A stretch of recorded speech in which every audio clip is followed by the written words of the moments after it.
Hello guys, তো আজকে আমি আইছি দিঘিরপাম বাজারের ঘাট পারে। তো এখানে একজন মহিলা মানুষ গোসল করতে এসে হারিয়ে গেছে, পানিতে হারিয়ে গেছে। তো ওনাকে খুঁজে পাওয়া যাচ্ছে না। তো তাই জন্য গ্রামের দেখেন কত মানুষ আইছে ওনাকে বিশ্রিয়া পায় নাকি দেখার জন্য। এইদিকে যে দেখতে পাচ্ছেন SDRF বাহিনীও মানে বিশ্রাইতেছে, অনুসন্ধান করতেছে, যে নাও দিয়ে বিশ্রাইতেছে। তারপরে যে মানুষও আছে পানিতে ডুব দিয়ে দিয়ে দেখবো, যারা আমরা যে ডুবালো ডুবালো বলে কই। তো দেখতে পাচ্ছেন এই যে নায়ের মধ্যে আছে যে অক্সিজেন সিলিন্ডার নিয়ে পানিতে নামবো, পানিতে নামে মানে ডুব দিয়ে দিয়ে দেখবো কোনখানে বাইরে টেজে রয়েছে নাকি। তো আপনারা ভিডিওটা দেখতে থাকেন, দেখেন মহিলাটাকে পাওয়া যায় কিনা।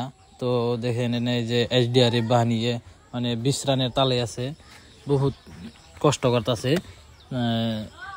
নাও দিয়েও দেখতেছে। তারপরে যে নাইমে নাইমে ডুব পেরে পেরে দেখতেছে। দেখেন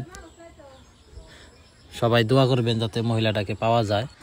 তো এই যে দিকে দেখতে পাচ্ছেন দুইজন মানুষ ডুব পেরেও দেখতেছে। দেখেন কত মানুষ দেখ পারাইছে মহিলাটাকে পাওয়া যায় কিনা।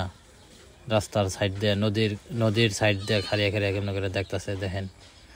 তো লাস্টে আমি একটা কথাই কই, আপনারা সবাই আপনাকে বাড়ির পাশে যদি কোনো নদী নালা থাকে তো ওখানে গোসল করতে সাবধানে যাবেন সবাই। আমার মতে গোসল না করাই ভালো, নদীতে যায় বাড়িতে গোসল করাটাই ভালো। তো যদিও নদীতে যায় আপনারা গোসল করেন, সবাই সাবধানে গোসল করবেন। কারণ বর্তমান দেখতেছি বহুত মানুষ নদীতে গোসল করতে যেয়ে মারা যায়, বহুত মানুষ হারিয়ে যায়। তো তার জন্যই বলছি সবাই সাবধানে নদীর পাড়ে যায় গোসল করবেন। তো দেখতে পারছেন এখনো SDRF বাহিনী বিশ্রানের তালে আছে, বহুত টাইম ধরে বিশ্রাইতেছে।